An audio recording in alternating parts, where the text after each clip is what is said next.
Now that you have a basic understanding of knowledge translation, let's go over how to create your own KT plan using the GREO Knowledge Translation Planning tool. Chances are you're like Jason. You and your organization have a high-level goal you would like to achieve through knowledge translation. Let's say Jason's goal is to raise awareness of the connection between video gaming and cannabis. Perhaps your goal is changing a policy or behavior, or maybe you'd like to generate interest or awareness around an issue. Defining your goal is an important first step in the KT planning process.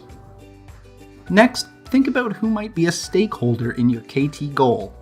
A stakeholder is a person or organization who values your work, and your stakeholders will be an important resource for clarifying and working toward your goal.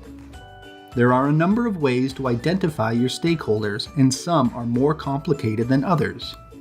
We recommend starting with the simple must, should, like method. In this method, you will brainstorm and prioritize your stakeholders based on who must inform your goal, who should inform your goal, and who you would like to inform your goal.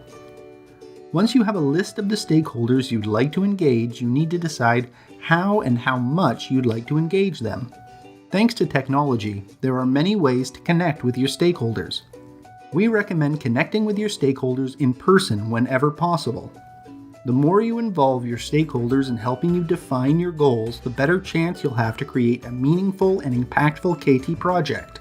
But stakeholder engagement can be time and resource intensive. Remember, there's no one-size-fits-all approach. You need to choose what works best for your project and your stakeholders. Using the GREO KT Planning tool, work through the must, should, like process and determine how you would like to engage your stakeholders. When you're finished, watch our next video on selecting and using evidence to inform your project.